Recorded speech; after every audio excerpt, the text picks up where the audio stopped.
بسم اللہ الرحمن الرحیم ان الحمد للہ نحمده ونستعینه ونستغفره ونعوذ باللہ من شرور انفسنا ومن سیئات اعمالنا من يهدي الله فلا مضل له ومن يضلل فلا هادي له واشهد ان لا اله الا الله وحده لا شريك له واشهد ان محمدا عبده ورسوله وبعد فإن خير الحديث كتاب الله وخير الهدي هدي محمد صلى الله عليه وسلم وشر الأمور محدثاتها وكل محدثة بدعة وكل بدعة ضلالة وكل ضلالة في النار. أعوذ بالله من الشيطان الرجيم. الحمد لله الذي هدانا لهذا والصلاة والسلام على خاتم النبيين والمرسلين. رب اشرح لي صدري ويسر لي أمري واحلل عقدة من لساني يفقهوا قولي. أما بعد. وقال عز وجل في القرآن المجيد أعوذ بالله من الشيطان الرجيم. بسم الله الرحمن الرحيم. یا ایھا الذین آمنوا کتب علیکم الصیام کما کتب علی الذین من قبلکم لعلکم تتقون. اما بعد. تمام تعریفیں اس اللہ عز و جل کے لیے لائق و زیبا ہے جو تمام جہانوں کا بنانے والا اور اسے پالنے والا ہے، اور درود و سلام اس کے آخری نبی محمد صلی اللہ علیہ وسلم پر. الحمدللہ ہم تمام یہاں اس ہفتے واری درس قرآن کے لیے جمع ہوئے ہیں. انشاءاللہ العزیز اس مختصر سے وقت میں آپ تمام کے سامنے ایک نئے عنوان کی ابتدا کروں گا، اور اس عنوان کا تعلق آنے والے مہینے سے ہے، اس لیے کہ ہم سب جانتے ہیں کہ رمضان کا مہینہ بہت قریب ہے اور ہم پر یہ مہینہ اب گزرنے والا ہے. اگر اس مہینے کے گزرنے سے پہلے اس کے فضائل معلوم ہو جائے، اس کے تعلق سے کچھ مسائل معلوم ہو جائے، تو اس مہینے کو ہم بہت خشوع اور خضوع سے گزاریں گے. کسی چیز کی اگر ہمیں اہمیت نہ معلوم ہو تو پھر اس کا فائدہ بھی ہم نہیں اٹھا پاتے، یاد رکھیے. دوسرا، کسی چیز کے مسائل معلوم نہ ہوں تو اس کا صحیح استعمال بھی ہم نہیں کر پاتے ہیں. اسی طرح اگر ہم رمضان کے فضائل نہیں جانیں گے تو اس کی اہمیت نہیں جان سکیں گے، اور اس کے مسائل نہیں جانیں گے تو اس کا فائدہ نہیں اٹھا سکیں گے. اس لیے کہ وہ شخص جو فضائل جانتا ہے، کسی چیز کی اہمیت جانتا ہے، وہ کافی نہیں ہوتا یاد رکھ جب تک کہ مسائل معلوم نہ ہوں. اس لیے کہ انسان کو مسائل اس کی عبادت میں پختہ اور مضبوط کرتے ہیں. وہ کیسے مثال دیتا ہوں. میں نے نماز پڑھی اور نماز میں مجھ سے غلطی ہو گئی. نماز میں انسان سے غلطیاں ہوتی ہیں، اب کیا کروں؟ جو شخص اس کے مسائل جانتا ہے وہ اپنی عبادتوں میں پختہ ہوتا ہے. وہ کہیں گا کہ سجدے سہو کرنا پڑتا ہے، سجدے سہو کا طریقہ یہ اور معاملہ ختم ہے. وہ اپنی عبادتوں میں شک میں نہیں رہتا ہے، اب ہوئی یا نہیں ہوئی، پھر سے دوہرا لوں یا اس کو باقی رکھوں، غلطی کس حد تک تھی، یہ واجب میں جو چھوٹا یا کوئی فرض چھوٹ گیا مجھ سے، یا کوئی سنت چھوٹی، یا کوئی ادب تھا صرف نماز کا. وہ بہت پریشان ہوتا ہے. تو اگر مسائل کا علم ہو تو عبادتوں میں انسان مضبوط ہوتا ہے. میں نے غلطی سے کھا پی لیا رمضان میں روزے کی حالت میں، روزہ ٹوٹا ہے نہیں ٹوٹا؟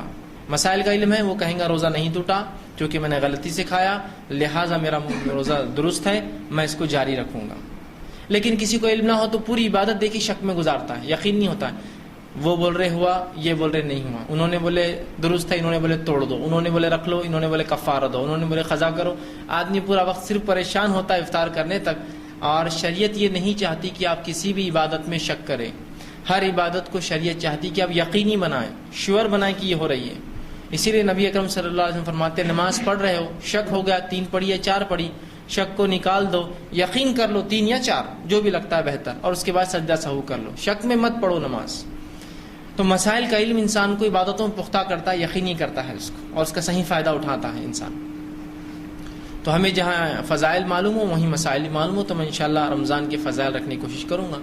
یوں تو رمضان کے فضائل ہر سال ہم رمضان میں لیتے ہیں، لیکن اس بار رمضان سے ہم 2 ہفتے پہلے ابتدا کر رہے ہیں، اس لیے کہ پہلے تو صرف ایسا تھا کہ جو لوگ درس سننے آتے تھے وہی لوگ اس کا فائدہ اٹھاتے تھے. لیکن ماشاءاللہ الحمدللہ اب لوگ جو ہے انٹرنیٹ کے ذریعے ساری دنیا میں اس کے فائدے اٹھاتے ہیں.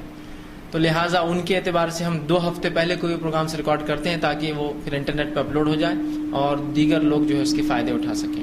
اگر رمضان کے مہینے میں یہ درس ہم لیں گے تو ظاہر سی بات ہے ان لوگوں کو اس کا فائدہ نہیں ہوگا جو انٹرنیٹ کے ذریعے ہم سے جڑے ہیں، یا جو لوگ اورنگ آباد میں موجود نہیں ہیں یا ان تک ہماری بات سیدھے نہیں پہنچتی، وہ DVDs خریدتے ہیں یا پھر انٹرنیٹ کے ذریعے جو ویڈیوز دیکھتے ہیں. تو لہٰذا ہر عنوان ہم جو ہے 2 ہفتے پہلے چالو کرتے ہیں اس کی اصل تاریخ یا اصل واقعے کے ہونے سے پہلے. تو لہٰذا آج ہم رمضان کے فضائل شروع کریں گے، اور اگلی بار پھر اس کو تسلسل جاری رکھیں گے، پھر اگلی بار مسائل بھی دیکھنے کی کوشش کریں گے. آئیے تو وہ مہینہ جو ہم پر آنے والا ہے اس کی کیا اہمیت ہے، اس سے کیا فضائل ہے. اگر فضائل ہم جان لیں، اس کی اہمیت دل میں جاگ جائیں گی، اور یہ مہینہ یقیناً میں سمجھتا ہوں ہر سال کے رمضان کی طرح پھر ہم پر نہیں گزرے گا. اس لیے کہ ہر سال جو رمضان مجھ پر آپ پہ گزرتے ہیں نا، یہ بالکل حقیقت ہے، چاہے ہم مانیں یا نہ مانیں، یا اس سے ہم اپنی آنکھیں بند کر لیں، اس حقیقت سے ہر رمضان صرف رسمی طور سے ہم پر آتا ہے اور رسمی طور سے چلا جاتا ہے۔ ایک بس کسٹمر ہی آتا ہے، بس اب رمضان آ رہا، ایک تہوار کا مہینہ آ گیا، اب اس میں ایک روزے رکھنا پڑتے، اس کے بعد ایک عید منانا پڑتی، سال بھر عید کے لیے پیسہ جمع کرنا پڑتا اور رمضان میں پورا خرچ کر دینا پڑتا ہے اس کے لیے، اور شیرخواہ منانا پڑتا اور اس لوگوں کو پلانا ہے، اور عیدی کے لیے مشقت اور محنت کرنا ہے، بچوں کے لباس کے لیے میری پوری محنت اور جو ہے مشقت ہے۔ باقی رمضان کا اس سے ہٹ کر عبادتی اعتبار سے، تقوی کے اعتبار سے کوئی ہم کو فائدہ نہیں ہوتا ہے۔ تو گویا اس مہینے کو ہم نے آج تک رسمن منایا، اللہ ماشاء اللہ، یہ میں سب پر الزام نہیں لگا رہا ہوں، اکثریت کو دیکھ کر تمام پر بات کہی جاتی ہے، یاد رکھیے۔ اگر میں کہوں کہ کسی علاقے کے لوگ سچے ہیں تو اس کا مطلب یہ نہیں کہ 100% سچے ہیں، اکثریت سچی ہے، تو کہا جاتا ہے وہ علاقے کے لوگ سچے ہیں۔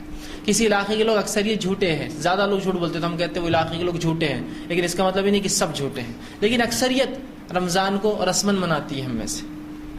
رمضان کا پہلا خیال ہمارے ذہن میں آتی، کیا باتیں ہمارے ذہن میں آتی بتائیے؟ آنا کیا چاہیے اور کیا آتی ہے، دونوں کو ایک طرف ہم رکھیں گے۔ چلیے، کیا آتی ہے ہمارے ذہن میں بات جب رمضان آتا ہے؟ سب سے پہلا فکر جو آتی ہے وہ یہ ہے، جب رمضان کا مہینہ آتا ہے جو سب سے پہلی فکر مردوں کو شروع ہوتی ہے کہ اب میں اپنے اہل و عیال کو کتنا لا کر دے سکتا ہوں اور کیسے روزی میں اضافہ کروں گا، یہ سب سے پہلا خیال آتا ہے نا۔ بچیاں ہیں، بچیاں بڑی ہو رہی ہے، بچے ہیں، بچے بڑے ہو رہے ہیں، ان کی مانگ بڑھ رہی ہے، ڈیمانڈز بڑھ رہی ہے، کپڑے مہنگے ہو رہے ہیں، ہے نا، یہ فکر ہوتی ہے۔ عورتیں ہیں، رمضان آ رہی تو ان کو کیا پہلی فکر ہوتی ہے؟ پہلی فکر یہ ہوتی ہے کہ اب رمضان میں لوگ آئیں گے تو گھر کے کلر کا کیا ہوگا، انٹیریئر ڈیکوریشن کو کیسا مینٹین کر پائیں گے، یہ پردے تو 2 سال پہلے بھی لوگوں نے دیکھے تھے، اب یہ سال کیسے چینج کریں گے، یہ لباس کب سے پہن رہے، یہ کیسے ہوں گا، یہ زیور کتنا پرانا ہو گیا، ہر بار لوگ دیکھ کے بول رہے شادیوں میں یہی پہن کے آ رہے، بار بار یہی پہن کے آ رہے، بدلے نہیں اب تک، تو رمضان آ رہا ہے تو اب کچھ نہ کچھ اس قسم کی تبدیلی ہو۔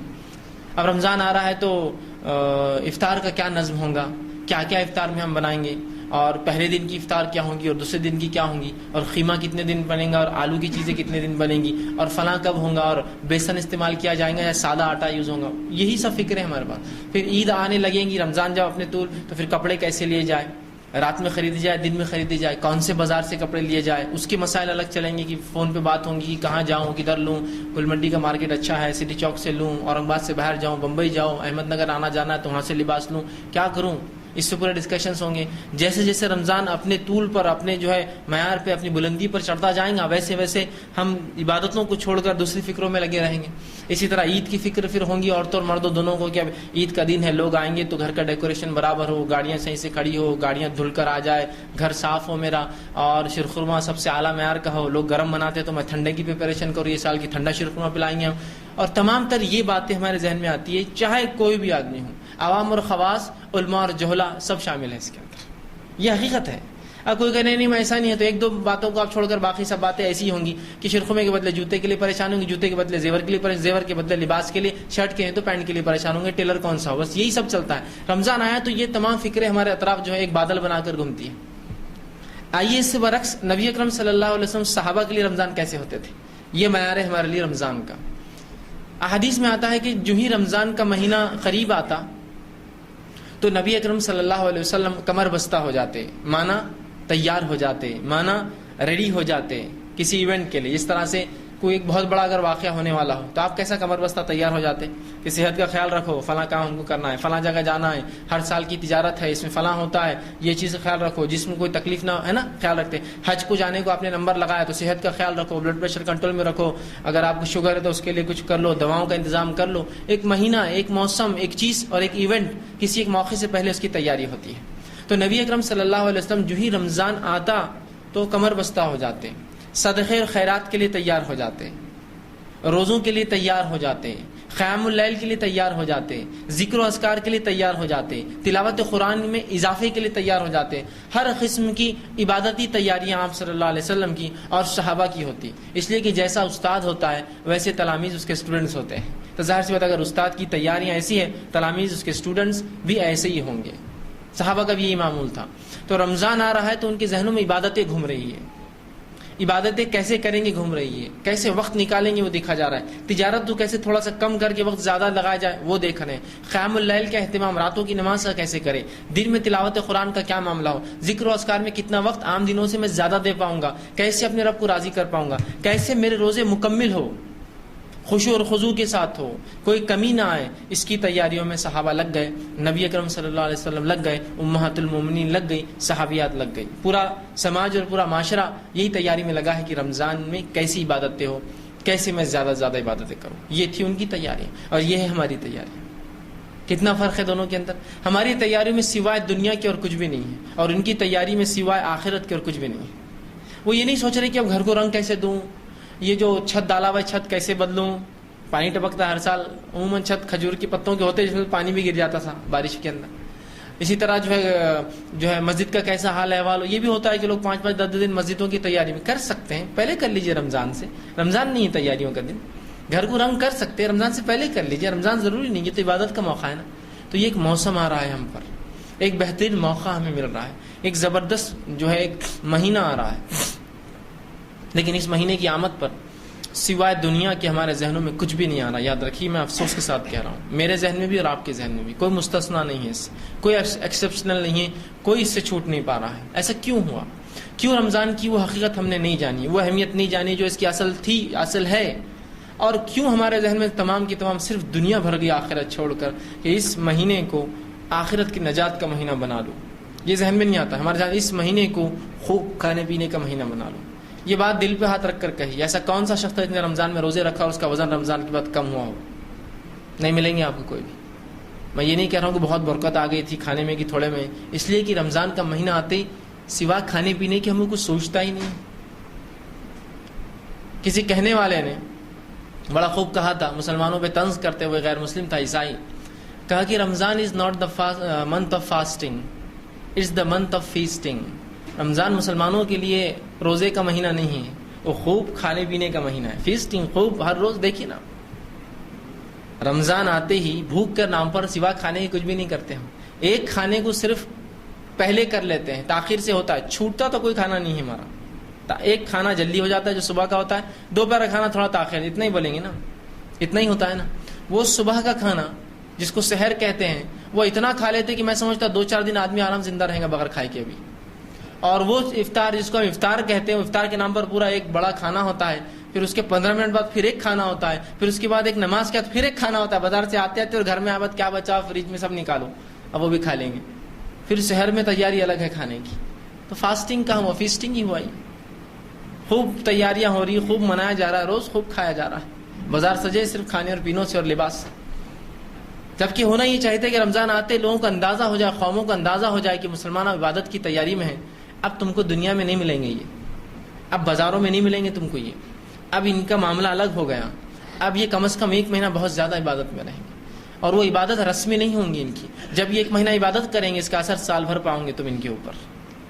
ورنہ ہماری رمضان کی عبادتیں بھی رسمی ہیں، کسٹمری ہے. وہ کیسے؟ غیر مسلموں میں جو اٹھا بیٹھا ہو، جو غیر مسلموں سے تعلقات رکھتا ہو، وہ میرے سے اچھی گواہی دیں گا اس مسئلے کی کہ جو ہی رمضان کا مہینہ آتا ہے، غیر مسلم تاجر، غیر مسلم لوگ ایک دوسرے سے مشورے کرتے، بات چیت کرتے، دیکھو کون کون سے مسلمانوں پہ ادھار رہ گیا ہو پیسہ، یہ مہینے میں لے لو، یہ دھوکہ نہیں دیتے اس مہینے میں. اگر رمضان بھر مسلمانوں کو مال سپلائی کرتا رہا تو وہ ایک دوسرے کو فون کر کے بولتے رمضان ختم ہونے سے پہلے، دیکھ ان کا پوتر مہینہ ختم ہو رہا، اس سے پہلے لے لے، اس کے بعد سال بھر تیرے کو دھوکہ دینے والا ہے، تو ابھی لے لے اس سے جو لینا ہے. تو فوراً وہ بولتا بھائی یہ 3-4 تاریخ سے پہلے میرے کو ہونا پورا معاملہ. اس صبح عید آ جائیں گی نا تو مسلمان پھر دھوکے باز بن جائیں گے جیسا پہلے تھا، پھر جھوٹا بن جائیں گے جیسے پہلے تھا، پھر جو ہے دغا بازی کریں گے ایسے پہلے کر رہا تھا. تو گویا اس مہینے کو رسمن مناتے ہیں، کسٹمری کہ بھائی جھوٹ مت بولو، نظروں کی حفاظت کرو، دین کو اختیار کر لو، تقوی اختیار کر لو. یہی ہوتا ہے نا، رسمی کرتے ہیں، اس میں کوئی دو رائے نہیں ہے، الا ماشاءاللہ کچھ لوگوں کو چھوڑ کر. ہوتا ہے نہیں. رمضان میں ایک مرتبہ ایک بازار سے میرا گزر ہوا اور چاند دکھ چکا تھا. تو ہوا یوں کہ 4-5 دکانیں تھی، ان کا زیادہ بزنس چلتا ہے اس رات جب چاند دکھ جاتا ہے. حجام تھے بیچارے، تو وہ کال کرتے رہتے ہو، کمپٹیشن رہتا ہے کہ بھائی آ جاؤ ادھر، ادھر اٹریکشن دیتے نا. تو ایک حجام نے مجھے آواز دے دی کہ بھائی آ جائیے ادھر، چاند دکھ گیا اب. ٹھیک، اب میرے ہولیا دیکھ کر اس نے کہا چاند دکھ گیا. تو دوسرا اس کو بولنے لگا ارے یہ رمضان کے مسلمان نہیں ہیں، یہ تو رمضان میں اتنی بڑی داڑھی نہیں ہوتی نا آدمی کی، تھوڑی بڑھتی صرف رمضان میں، یہ رمضان کے لوگ نہیں ہیں. پھر وہ غیر مسلم تھا، سمجھا دیکھ ویسا نہیں رہتا، یہ جو بڑھ جاتی نا جس کی، یہ پرماننٹ رہتے، ان کو نہیں بولنا کبھی بھی یہ چڑھ جاتے ایسا کرے. وہ جو چھوٹی چھوٹی رہتی نا وہ ٹیمپر رہتے ہیں اور وہ کیا کرتے ہیں رمضان کا بھر رکھتے ہیں اور پھر کاٹ لیتے. تو دیکھیے اس پہ کیسی چھوی چھاپ اس پہ پڑی ہوئی غیر مسلم پر کہ رمضان کا مہینہ ان کے لیے تقوی کا بات کا نہیں ہے. اب لیکن اس میں ایکسیپشنل کیس ہم جیسے لوگ تھے تو اس نے کہا ان کو نہیں بلانا, یہ چڑ جاتے ہیں لوگ ان کو بلائے تو ٹھیک ہے, یہ رمضان ہی نہیں ہے. کیسی چھوی ہم دنیا کو پیش کر رہے ہیں, اندازہ لگائیے اپنے اقوال سے, اپنے اعمال سے, اپنے افعال سے, اپنی کارکردگی سے. دیکھیے نا کہ اگر غیر مسلم خواتین ہیں, ویسے مسلم خواتین بھی کوئی محفوظ نہیں خود ہمارے محلوں میں, لیکن غیر مسلم خواتین ہیں تو رمضان کا مہینہ بڑی اطمینان سے گزرتی کہ مسلمان اب چھیڑنے والا نہیں, کم از کم اس مہینے کی حد تک محفوظ ہے. لیکن یہ مہینہ گزر جائے گا تو اس کو پتا ہے وہ راستہ بدل لیتی ہے پھر اپنا. تو ایسا رسمی کیوں منایا اس رمضان کو ہم نے, وہ اثر کیوں نہیں رمضان دکھا ہماری زندگی میں جو اس کا مقصد تھا.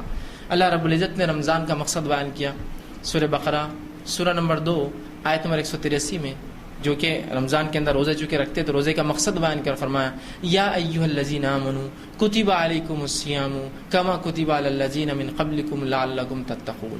اے وہ لوگوں جو ایمان لائے ہو, روزے تم پر فرض کیے گئے جس طرح تم سے پہلے کی امتوں پر فرض کیے گئے تھے تاکہ تم اللہ کا تقوی, اللہ کا ڈر, اللہ کا پاس و لحاظ اختیار کرو.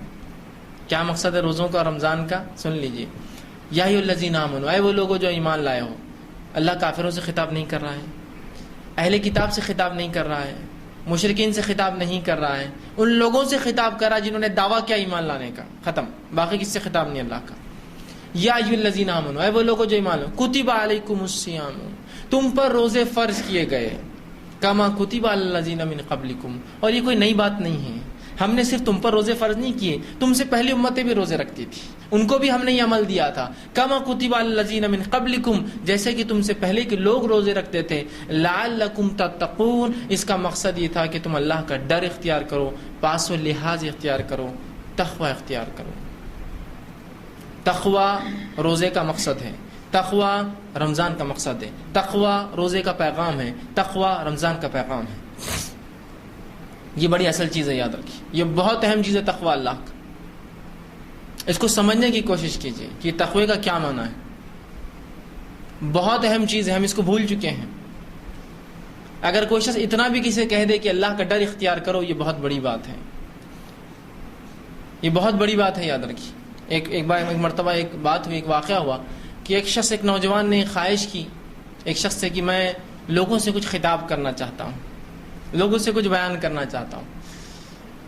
انہوں نے اسے ایک موقع دیا کہ آؤ لوگوں سے بیان کرو, لیکن اس میں ہمت نہیں تھی, ڈر تھا, چونکہ لوگ ہر کسی میں وہ جو ہے وہ صلاحیت نہیں ہوتی کہ لوگوں کے سامنے کھڑے ہو کر وہ بات کر سکے. وہ نوجوان چڑھا اور صرف اتنا کہا یا ایھا الناس اتقوا اللہ, اے لوگوں اللہ سے ڈرو, اور اتر گیا. کہا بس میں اس سے زیادہ کچھ نہیں بول سکتا, مجھ میں ہمت نہیں. لیکن دیکھیے اس نے اپنے دل کی گہرائیوں سے ایک پیغام پہنچا دیا, اللہ سے ڈرو. اس سے بڑا پیغام کوئی نہیں کہ ایھا الناس اتقوا اللہ, اے لوگوں اللہ سے ڈرو. اللہ رب العزت نے بار بار اس پیغام کو قرآن میں دہرایا, یا ایھا الذین آمنوا اتقوا اللہ, اے وہ لوگوں جو ایمان لو اللہ کا ڈر تقوی اختیار کرو, اور بار بار اس جملے کو دہرایا. تو اللہ کا تقوی سمجھیے, اس بات کی بڑی اہمیت ہے. آپ کہیں گے اتنا سا مقصد, عظیم مقصد ہے یہ.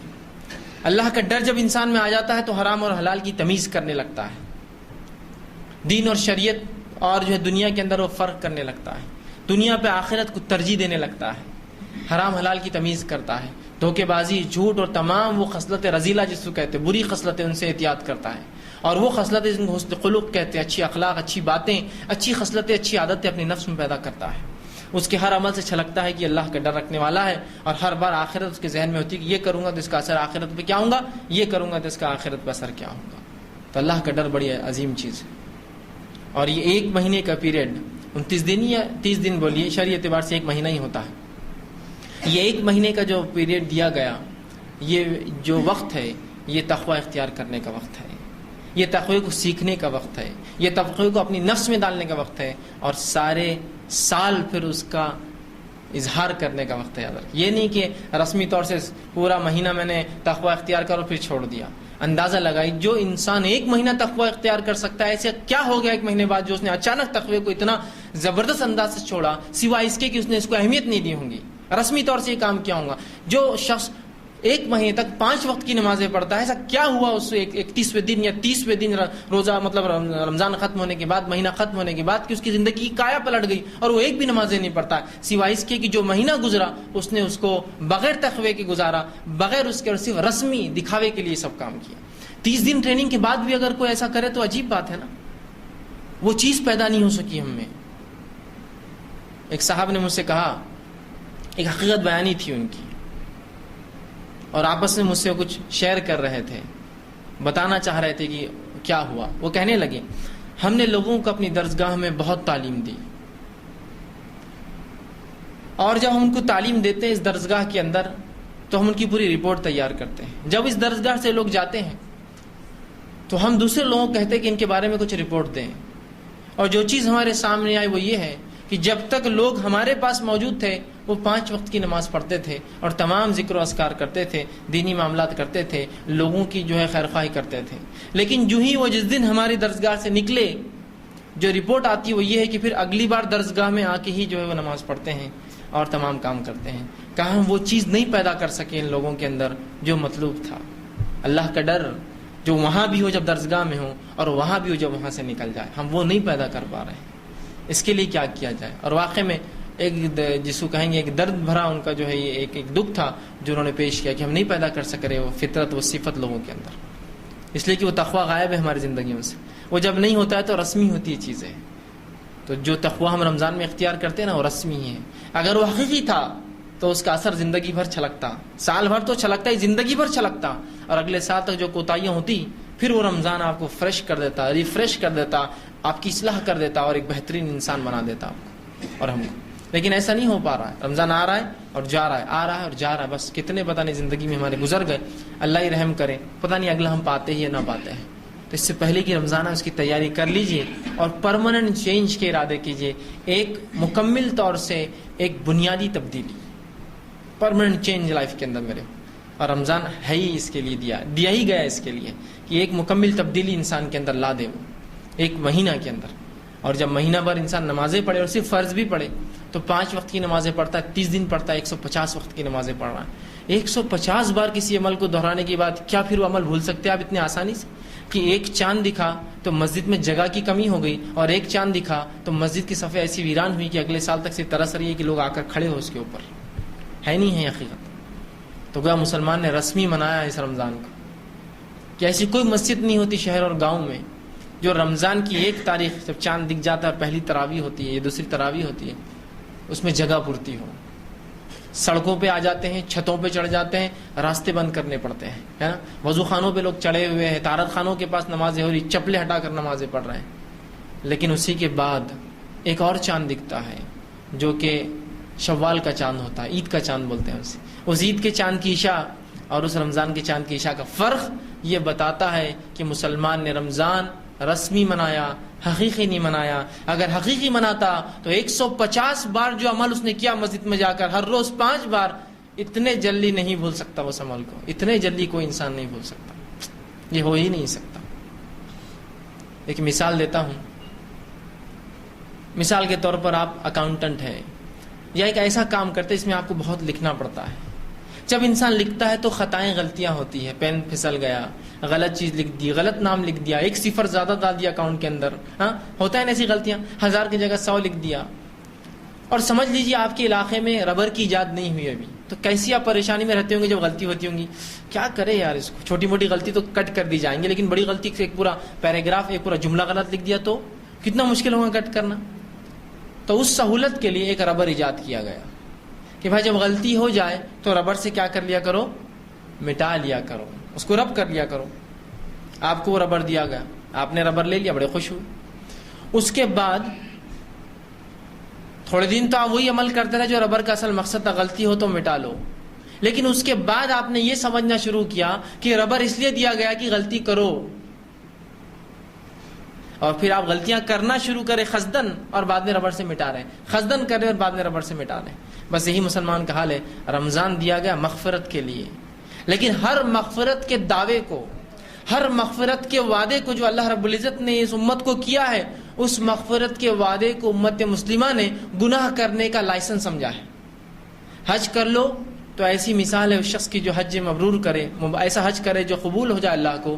اس کی مثال ایسی ہے جیسے اس کی ماں نے اس کو آج پیدا کیا ہے نا. اللہ کا وعدہ ہوا حج کرنے والے کے لیے، اس کی مغفرت ہے، اس کے گناہ اللہ نے معاف کر دیے. اس وعدے کو ہم نے کیا معنی میں لیا؟ اس کا معنی یہ ہے کہ حج کر کے آؤ اور گناہ کرو، پھر اگلا حج کر لینا ہے نا. ہر اللہ کے وعدے کو، حج کے اور دعوے کو مغفرت کے، ہم نے یہ دعوت نامہ سمجھا گناہ کرنے کا. تو رمضان جب آیا تو رمضان کو ہم نے سمجھا اس مہینے میں ہم گناہ دھو سکتے ہیں، یقیناً دھو سکتے ہیں، لیکن ہم نے اس کو رسمی دھویا کہ رمضان کے مہینے میں گناہ دھو اور پھر رمضان کے بعد سے شروع کر دو. اگلا رمضان آئے گا پھر دھو، پھر رمضان کے بعد پھر شروع کر دو، اور اگلا رمضان آئے گا پھر دھو، اور اس کے بعد پھر کر دو. اسی وجہ سے یہی حالات کو دیکھ کر شاید وہ مثال بنی کہ 100 چوبے کھا کر بلی چلی. آپ سمجھتے ہیں کیا بولا؟ مطلب بہت اپنے آپ کو گناہ میں ڈال دیا، ہزاروں لاکھوں کو لوٹ لیا، اور پارسا بننے کے لیے پھر ایک عبادت کر کے آ گئے، اور آنے کے بعد پھر وہی گناہ میں ملوث. تو ہر اللہ کے وعدے کو مغفرت کے ہم نے گناہ کا لائسنس سمجھا ہوا ہے. ارے اس کا مطلب تمہارے گناہ معاف ہو گئے، ماشاءاللہ حج کر کے آ گئے، پھر اب کرو نا نئے گناہ پھر. اچھا اس کا مطلب یہ. اور مولوی صاحب نے بولا پچھلے پورے معاف ہو گئے، مطلب آپ تم کر سکتے ہو. اللہ کے بندوں کے حق کبھی معاف نہیں ہوتے ہیں، حتیٰ کہ اللہ کے بندوں کے حق اللہ بھی نہیں معاف کرتا. مطلب میرے کو ان سے معافی مانگنا پڑیں گی ذاتی طور سے، اور وہ چیز دینا، وہ وعدے پورے کرنا پڑیں گے جو کیے تھے. تو رمضان پھر مغفرت کا ایک مہینہ آ رہا ہے، لیکن اس مغفرت کو پھر ہم نے سمجھا یہ گناہ کرنے کا لائسنس ہے، گناہ کرنے کے لیے وجہ ہے رمضان. اب رمضان گزار لیا، نمازیں پڑھ لی، روزہ رکھا، زکوٰۃ دی، حج کیا، اس کا مطلب یہ، عمرہ کیا، اس کا مطلب یہ کہ اب نئے گناہ کرنا ہے مجھے اگلے سال تک. تو رمضان ایک ایسا مہینہ اپنے لیے بنا لیجئے جو ایک پرماننٹ چینج، ایک ایسی تبدیلی میری زندگی میں لائے کہ میں واقعی میں پلٹ جاؤں، پورا رمضان مجھے جو ہے پھیر دے، ایک عجیب انسان بن جاؤں رمضان کے بعد میں. تو کوشش کرے اس رمضان کو وہی رمضان اپنے لیے بنا لوں میں جو میری زندگی کو تبدیل کرتے. اور اس کے بعد لوگ کہیں یہ رمضان سے پہلے ایسا تھا، اس میں چند ایسے گناہ تھے، سبحان اللہ ماشاء اللہ چھوڑ چکا ہے رمضان کے بعد. 30 دن جب عمل کیا تو کیوں نہیں چھوڑیں گا ایک انسان. اور فلاں اس میں کمیاں تھی، ماشاء اللہ وہ کمیاں ختم ہو چکی ہے. پہلے 3 وقت نماز پڑھتا تھا، اب 5 پڑھتا ہے. اگلا رمضان آیا، دیکھو پچھلے رمضان تک یہ بے نمازی تھا، پچھلے رمضان نمازی بنا، اس رمضان اس نے تو نوافل کا بھی اہتمام شروع کر دیا، اب تو زیادہ دیر تک مساجد میں ہوتا ہے. پھر اگلا رمضان آیا، ارے یہ پچھلے رمضان تک فلاں تھا، اگلے رمضان یہ تبدیلی، یہ اب دیکھو ماشاءاللہ فلاں کر رہا ہے. میں یہ نہیں کہہ رہا ہوں یہ آپ کو بتانا یہ تبدیلی میرے اندر آئی، دیکھیے رمضان گزر، نہیں، یہ اندر ہوں گی اپنے اندر، لوگ محسوس کریں گے اس چیز کو.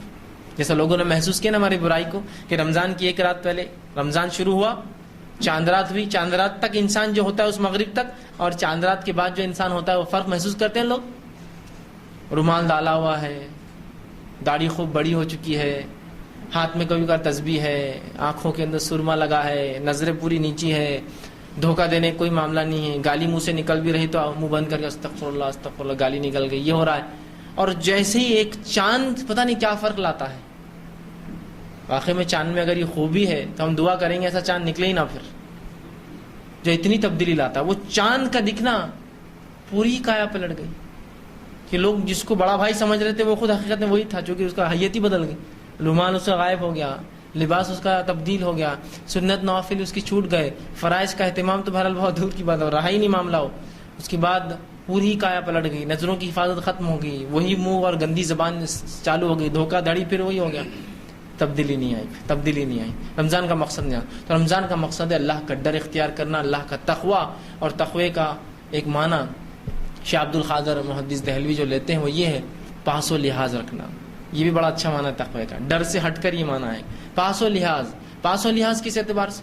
آپ ایک بس میں سوار ہیں اور ایک بوڑھا انسان اس بس میں سوار ہو جائے تو اس بوڑھے انسان کی عمر کا پاس و لحاظ رکھتے ہوئے اپنی جگہ چھوڑ دیتے ہیں، پاس و لحاظ. ایک کمزور انسان کو دیکھ کر اپنا کھانا آپ اس کو دے دیتے ہیں، اس کا پاس و لحاظ رکھتے ہیں. تو اپنے رب کا پاس و لحاظ ہے تقوی، کہ جس نے مجھے پیدا کیا اس کا لحاظ رکھو، جو وہ چاہتا ہے وہ کروں، جو نہیں چاہتا ہے مت کرو، یہ لحاظ ہے. تو یہ بھی تقوی کا معنی پاس و لحاظ رکھنا کسی ذات کا. اللہ کا پاس و لحاظ رکھو، ڈر اختیار کرو اس کا. تو رمضان کا مقصد اللہ کا ڈر ہے.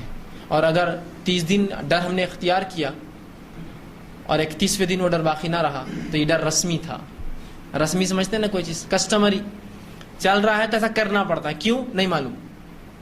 ہوتا ہے نا بہت سے کام پوچھے ایسا کیوں کرتے تو نہیں معلوم یار بس کرنا پڑتا ہے.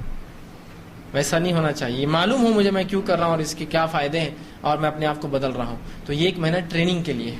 اگر 1 مہینہ کسی شخص کو ٹریننگ دی جائے اور ٹریننگ دینے کے بعد جب اس کو کوئی چیز مکمل ہو جائے, اس کو سرٹیفکیٹ دیا جائے, سند دی جائے کہ آپ مکمل ہو چکے اس فن اور اس فیلڈ میں, اور وہ سرٹیفکیٹ اور سند لیتے دوسرے دن غلطی کرے تو آپ کیا کہیں گے؟ وہ مدرسہ, وہ اسکول, وہ درست نہیں تھا, انسٹیٹیوشن جہاں اس کو سند ملی یہ غلط تھا, اس لیے کہ یہ تو نہیں کر سک رہا, 31ویں دن فیل ہو گیا ہے نا.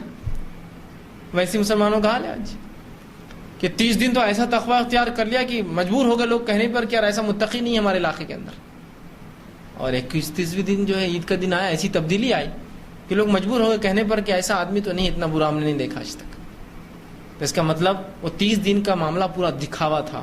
اگر واقعی میں وہ تبدیلی تھی تو 30 دن جو انسان عمل کرے نا وہ زندگی بھر ہو سکتا ہے. اس لیے تو اللہ رب العزت نے اپنی حکمت سے 30 دن طے کیے. چاہتا تو 3 مہینے کے روزے حکم دے سکتا تھا, رکھنا پڑتے تھے ہم کو. چاہے تو 6 مہینے کے کہتا تھا, رکھنا پڑتے تھے ہم کو. چاہے ہر مہینے آڑ بولتا تھا, رکھنا پڑتے تھے ہم کو. نہیں کیا. اللہ کو مانتا ہی کافی 1 مہینہ. 1 مہینے میں انسان کی کایا پلٹنے کی بہت ہے. جو انسان 1 مہینے حرام چیزوں سے بچتا رہا, حرام چیزیں کھانے, حرام چیزیں پینے, حرام چیزوں کے استعمال سے, تو کیا ہی ممکن اس کے لیے نہیں ہے کہ وہ بعد میں بھی سال بھر بچتا رہے. 1 مہینہ بہت لمبا عرصہ ہوتا ہے یاد رکھیے. تو رمضان کو ایک موقع بنا لیجیے اب اپنی زندگی کو تبدیل کرنے کا. یہ رمضان آئے گا بس فلاں حرام کاریاں مجھے چھوڑنا ہے, فلاں نیکیوں میں اضافہ کرنا ہے. اگر یہ بھی طے کر لینا اور ہر رمضان کچھ نہ صحیح تو 2 بڑی نیکیوں میں اضافہ کر لے اور 2 بڑے گناہ بھی چھوڑنے کا طے کر لے. میں یہ نہیں کہہ رہا ہوں کہ مطلوب ہے کہ 2 ہی چھوڑے پھر 2 چھوڑے پھر 2. نہیں, مطلوب تو یکایک ہے, لیکن کم از کم کچھ نہیں سے کچھ صحیح جو بولتے ہیں نا کہ کچھ نہیں ہاتھ آیا تو کم از کم کچھ ہاتھ آ جائے تو لے لو, غنیمت جانو. تو وہ مثال کے تحت کچھ نہ تو کچھ صحیح, کم از کم 2 گناہ کبیرہ بھی چھوڑ دے تو 10 سال میں بہت بڑے کبائر. اور انسان بہت زیادہ کبیرہ نہیں کرتا ہے زندگی میں, 10 20 15 20 ہی اس کی زندگی میں ہوتے ہیں. تو 10 سال کے رمضان اس کو ایک اچھا مسلمان اور مومن بنا دیں گے کہ بھائی یہ 2 چیزیں کہ میں جھوٹ بولتا ہوں اور دھوکہ دیتا ہوں, اب نہیں, یہ رمضان کی بات نہیں. بندوں کے حق اب نہیں ماروں گا اب. اور 2 اضافے نیکیوں میں کرنا ہے. نماز کی پوری پابندی ہوں گی اور تلاوت قرآن میں مسلسل کرتا رہوں گا معنی کے ساتھ. ختم. اب یہ تبدیلی 2 ہی سوچیے آپ, یہ بہت بڑا چینج لائیں گے, پوری زندگی کا کایا بدل دیں گے. بالخصوص نماز, اس لیے کہ نماز وہ عمل ہے جو انسان کو فحش اور منکر, گندگی, بے-حیائی, برائی اور خراب کاموں سے روکتا ہے. ٹھیک, تو ایسے اضافہ کرتے رہے تو ہر رمضان 2 گناہ اور ہر رمضان 2 نیکیوں میں اضافہ کرے تو دیکھیے آپ کی زندگی 10 سالوں میں بدل جائیں گی. مطلوب نہیں ہے لیکن کچھ نہیں سے کچھ صحیح کی مثال دے رہا ہوں. مطلب تو یہ کہ رمضان آتے ہی زندگی کایا پلٹ جائے. اب جتنی گناہ تھے معصیت چھوڑوں اور جتنی نیکیاں ہو سکتے اتنے کروں, یہ میرا ایک منشا ہو, میرا یہ مشن ہو اس کے لیے. تو اب پھر ایک رمضان آ رہا ہے, اس کو مشن بنا لیجیے. رمضان کی فضیلتیں کیا ہے, اس کی اہمیت کیا ہے؟ سب سے پہلی اہمیت اس مہینے رمضان کی یہ ہے کہ اللہ رب العزت نے اس مہینے کو اپنی فرض عبادت روزے کے لیے انتخاب کیا. بس یہی سمجھنے کے لیے کافی ہے اس کی فضیلت کیا ہے کہ رمضان کے روزے فرض ہیں, ہے نا. تو روزے جیسی فرض عبادت کو اللہ رب العزت نے جس مہینے میں فرض کیا, وہ مہینہ کون سا ہے؟ رمضان کا انتخاب کیا کہ اس مہینے مسلمانوں تم روزے رکھو گے. میں سمجھتا ہوں یہ ایک بات ہی کافی ہے رمضان کی فضیلت سمجھنے میں کہ کتنی زیادہ اس مہینے کی فضیلت ہے کہ اس مہینے میں اللہ نے اپنی ایک فرض عبادت کو ہم پر فرض کیا اور اس مہینے کا انتخاب کیا. اور نبی اکرم صلی اللہ علیہ وسلم بخاری کی روایت فرماتے ہیں, عبداللہ ابن عمر رضی اللہ عنہ حدیث کے راوی, اور کہتے ہیں بنی الاسلام علی 5, اسلام کی بنیادیں 5 چیزوں پر اللہ نے رکھی ہے. اسلام کے ستون 5 ہے. پہلی کہ تم گواہی دو کہ اللہ کے سوا کوئی معبود برحق نہیں اور محمد صلی اللہ علیہ وسلم اس کے رسول ہیں.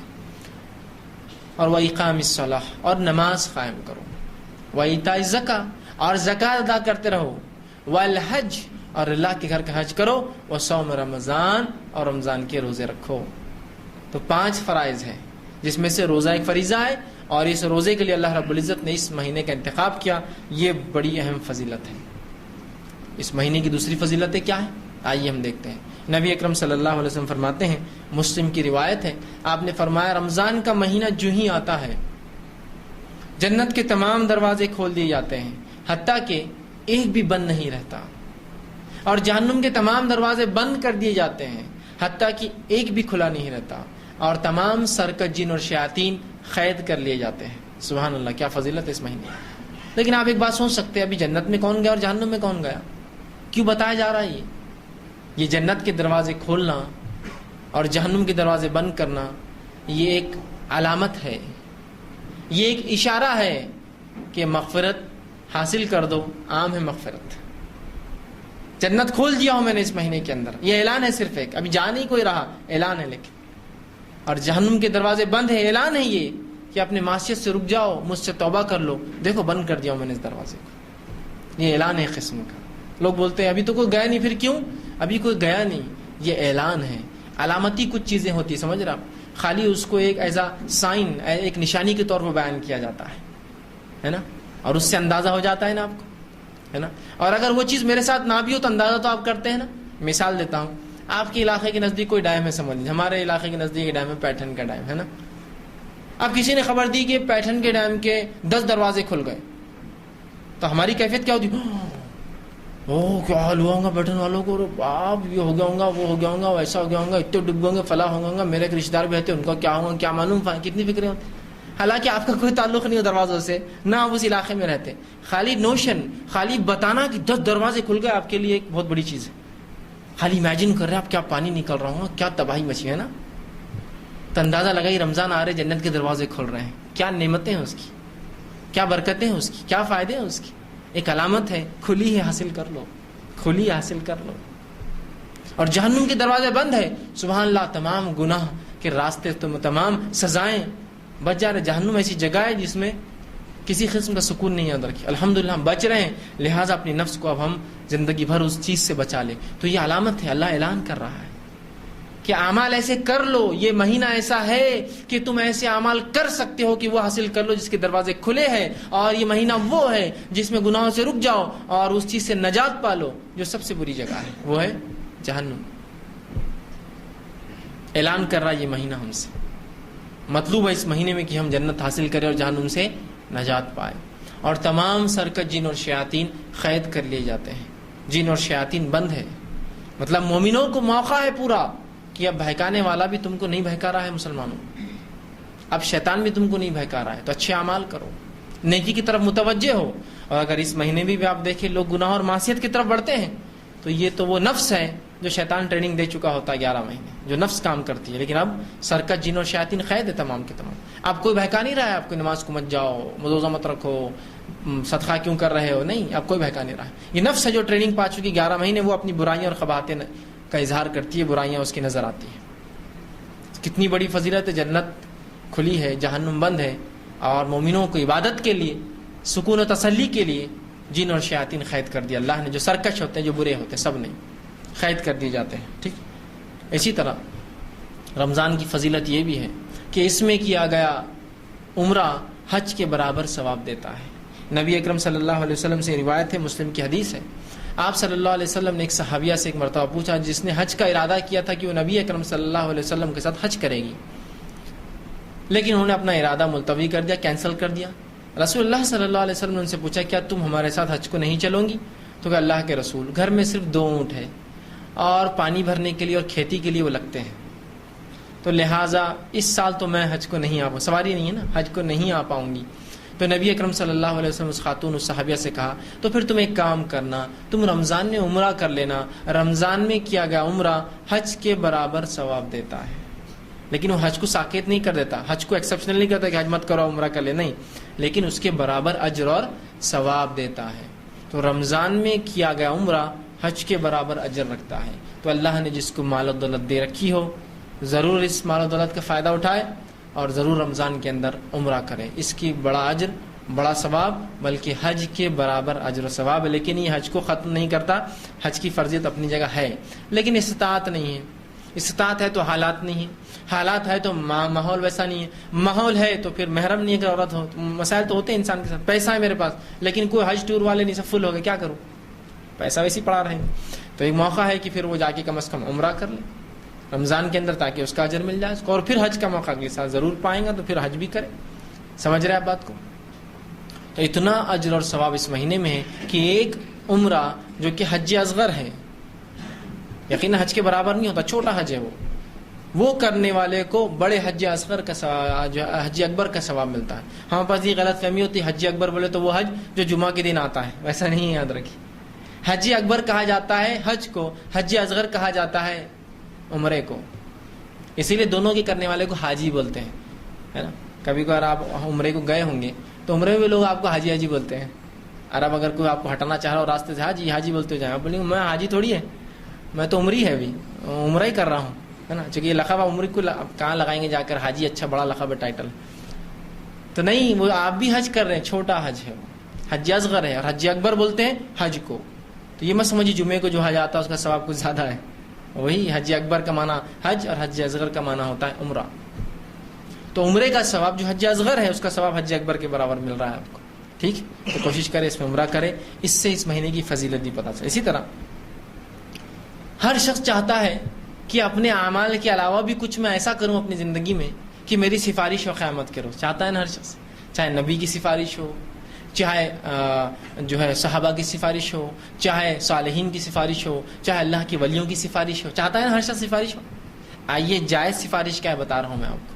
جو چیز واقعتاً سفارش کرنے والی، جس کے الفاظ آ رہے حدیث کے اندر، نبی اکرم صلی اللہ علیہ وسلم فرماتے ہیں، یہ مسند احمد الطبرانی کی روایت ہے، آپ فرماتے ہیں روز قیامت کے دن روزہ اور قرآن سفارش کریں گے، شفاعتی بننے والے ہیں. کون؟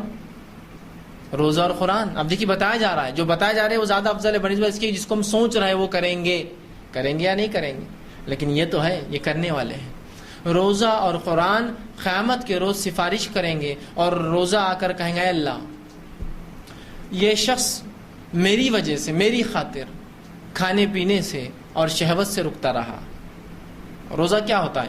سورج نکلنے کے پہلے سے سورج ڈوبنے تک انسان کھانا نہ کھائے اور ہم بستری نہ کریں، یہی تو روزہ ہے. یہ دو چیزیں تو حرام ہو رہی ہے اس وقت، جبکہ عام حالات میں حلال ہے. یہ رکتا رہا ان دو اعمال سے صرف میری خاطر، لہٰذا میری سفارش اس کے حق میں قبول کر. نبی اکرم صلی اللہ علیہ وسلم فرماتے اس کی سفارش قبول ہوگی. اور قرآن آئیں گا اور کہیں گے اے اللہ یہ بندہ میرے لیے راتوں میں جاگتا رہا، مطلب خیام میں مجھے پڑھتا رہا، راتوں کی نمازوں میری تلاوت کی، میرے لیے یہ جاگتا رہا، لہٰذا میری سفارش اس کے حق میں قبول کر. رسول اللہ فرماتے اس کی بھی سفارش قبول کی جائیں گی، دونوں کی سفارشیں قبول کی جائیں. تو روزہ سفارشی ہے، تو اس کو خشوع اور خضوع کے ساتھ، پورے دل کے ساتھ اور بالکل اطمینان اور جیسا اس کا حق رکھیے کہ اس میں کوئی غلط بات نہ ہو، لرزشیں نہ ہو، گالی گلوچ نہ ہو، جھوٹ نہ کہے، غیبت نہ کرے، فحش کلامی نہ ہو، جھگڑا نہ ہو. اس کو پورے اپنے صحت کے ساتھ، جس کو کہیں صحت روزے کو کمزور نہ ہونے دیں، آپ رکھیے. ثواب کیا پائیں گے اس کا؟ سفارش اس کی، روز قیامت شفاعتی بنے گا. بلکہ آ کر اللہ رب العزت سے نبی اکرم صلی اللہ علیہ وسلم کی حدیث کے مطابق یہ جو ہے مجادلہ کریں گا، نہیں اس کو آپ بخشیے، یہ مجھے رکھتا تھا، یہ مجھے پڑھتا تھا. اندازہ لگائیے کتنے زبردست سفارشی ہے یہ. اور یہ ہمارے اعمال ہیں، ان کے لیے ہمیں کسی کا سہارے کی ضرورت نہیں ہے. پرسنل جو ہم کر سکتے سفارش کے لیے وہ عمل ہے یہ. دوسرے کریں گے نہیں کریں گے تو بات کی بات ہے. مسئلہ یہ کہ جو ہو سکتا ہے وہ تو کیجیے پہلے. ہم یہ کریں گے، سفارش کریں گا روزہ، اس کی فضیلت اندازہ لگا لیجیے. روزے کا اجر بے حساب ہے، روزے کا اجر بے حساب ہے، لیکن کنڈیشنل ہے، شرطیہ ہے. کب بے حساب ہے سن لیجیے. نبی اکرم صلی اللہ علیہ وسلم فرماتے ہیں، طویل روایت مسلم کی حدیث سے آپ نے فرمایا اور کہا، ابو ہریرہ رضی اللہ عنہ اس حدیث کے راوی، اور آپ فرماتے اور کہا اللہ کے رسول فرماتے ہیں اللہ عز و جل فرماتا ہے. یہ حدیث قدسی ہے، اللہ کے رسول اللہ رب العزت سے روایت کر رہے ہیں. اللہ عز و جل تمہارا رب تم سے فرماتا ہے، اللہ عز و جل فرماتا ہے اور کہتا ہے ابن آدم کا ہر عمل اس کے لیے ہے سوائے روزے کے. آدم کی اولاد جو بھی عمل کرتی ہے، چاہے مرد ہو چاہے عورت ہو، ان کا تمام عمل ان کے اپنے ذات کے لیے سوائے روزے کے. فَإِنَّهُ لِي، اس لیے کہ روزہ میرے لیے ہے، وَأَنَا أَجْزِي بِهِ، اور اس کا اجر میں دوں گا. کیا فرمایا اللہ نے؟ ابن آدم کا ہر عمل اس کے لیے ہے سوائے روزے کے، روزہ میرے لیے ہے. اور واقعی میں روزہ خاص اللہ کے لیے ہوتا ہے نا. ایک چھوٹے سے بچے کو آپ دیکھیے جس نے روزہ رکھا ہو اور تھوڑی بہت سمجھ رکھتا ہو، اس کو اکیلے میں لیجیے اور اس کو رشوت دیجیے کہ یہ کھا لو، کوئی نہیں دیکھ رہا. کھاتا ہے کیا؟ کھاتا ہے بچہ؟ بولتا نہیں میں نہیں کھا سکتا، روزہ ہوں میں، ہے نا. تو اللہ کے لیے روزہ رکھا نا، چھپ کے کھا سکتا نا انسان. ایسے کتنے لوگ ہیں جو چھپ کر روزہ رکھتے اور کھاتے ہیں پیچھے؟ نہیں، کوئی بھی نہیں کرتا، کوئی بھی نہیں. میں سمجھتا ہوں بہت ہی بدترین آدمی جو ایسا کرتا ہوں، کوئی نہیں کرتا ہے، کوئی نہیں کرتا ہے نا. تو روزہ خالص اللہ کے لیے نا، یہ علامت ہے اس کی کہ بچے بھی نہیں کھاتے. اس حد تک جو ہے یہ وہ ہے. فَإِنَّهُ لِي، اس لیے کہ روزہ اللہ فرماتا میرے لیے ہے، وانا اجزی بہ، اور اس کا اجر تو میں ہی دوں گا۔ آگے فرمایا روزہ آنکھ سے ڈھال ہے، روزہ رکھ کر اپنے آپ کو جہنم کی آنکھ سے بچا لو۔ روزہ آنکھ سے ڈھال ہے، تو جس روز تم روزہ رہو، اب رسول اللہ فرما رہے روزہ آنکھ سے ڈھال ہے کب؟ جس روز تم روزہ رہو تو فحش گوئی نہ کرے۔ تم میں سے کوئی اگر روزہ ہو تو فحش گوئی نہ کرے۔ فحش گوئی سمجھتے آپ؟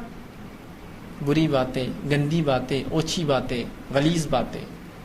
تو تم میں سے جب کوئی شخص روزہ ہو فحش گوئی نہ کرے، بیہودہ باتیں نہ کرے، اوٹ پٹانگ باتیں نہ کرے، جس سے دلوں کو تکلیف ہوتی ہے، انسانوں کو تکلیف ہوتی ہے، لوگ چڑھتے ہیں۔ اوٹ پٹانگ بیہودہ باتیں نہ کرو۔ اور آگے فرمایا بیہودہ کلامی نہ کرو۔ اسی طرح گالی گلوچ نہ کرو، گالی مت دو۔ روزے کا فائدہ اٹھانا چاہتے ہو، اس کو جہنم سے ڈھال بنانا چاہتے ہو آنکھ سے، تو یہ کرنا پڑے گا تم کو۔ تو جو ہے اس میں جو ہے گالی گلوچ نہ کرے اور لڑائی جھگڑا نہ کرے، اور جب روزے دار سے کوئی لڑنے آئے تو صرف اشارے سے کہہ دے میں روزے سے ہوں، میں لڑ نہیں سکتا ہوں، یہ کام مجھ سے نہیں ہوگا۔ کنڈیشنل ہے روزے کا ثواب، یہ سب کرنا پڑے گا مجھے اور آپ کو۔ بد کلامی نہیں ہوں گی، گالی گلوچ نہیں ہوں گی، بری باتیں نہیں کریں گے، غلط کام نہیں کریں گے، بیہودہ باتیں نہیں ہوں گی، لڑائی جھگڑا نہیں ہوگا۔ اور کوئی آئے بھی تو بھائی میں نہیں کر سکتا ہوں، میں روزے سے ہوں، آپ کہہ دیں گے۔ آگے آپ صلی اللہ علیہ وسلم فرماتے اور کہتے ہیں سنیے، اس ذات کی قسم جس کے ہاتھ میں محمد صلی اللہ علیہ وسلم کی جان ہے اور روزے دار کی منہ کی ہوا، اللہ رب العزت کو روز قیامت مشک سے زیادہ محبوب ہوں گی۔ حالانکہ اس میں بدبو آتی ہے نا، اس لیے کہ ہم بھوکے ہوتے ہیں، بھوکے ہونے سے کیا ہوتا ہے، ہوا سانس جب لیتے ہیں تو اس سے جسم میں بو ہو جاتی ہے۔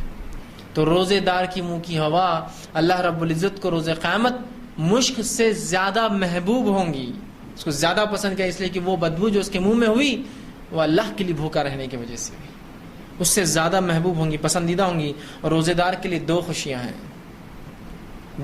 ہیں۔ ایک خوشی تو وہ تب پاتا ہے جب افطار کرتا ہے کہ روزہ ختم ہوا۔ اگر اللہ روزہ 5 دن 10 دن مہینے بھر کا رکھتا تو کیا کرتے ہیں؟ تو جب ملتا ہے اس کو فرحت ملتی ہے، خوشی ملتی ہے جب افطار کرتا ہے۔ اور دوسری خوشی جب ملیں گی جب اپنے رب سے جا کر ملے گا، وہ دوسرا اجر، دوسرا پارٹ اس کا بھی باقی ہے۔ جب اپنے رب سے ملیں گا، جب اسے دوسری عظیم خوشی ملے گی روزہ رکھنے کی، تو وہ خوش ہوگا، بہت خوش ہوگا مومن۔ اب اندازہ لگائیے، آدمی کی حیثیت اور استطاعت کے مطابق اس سے امید کی جاتی ہے نا۔ مثال کے طور پر ایک غریب آدمی آپ سے کہے تم یہ کام کرو میں تمہیں کچھ دوں گا، کیا توقع رکھتے ہیں آپ اس سے؟ کچھ چھوٹی موٹی چیز بیچارے کی حیثیت کے اعتبار سے دیں گے۔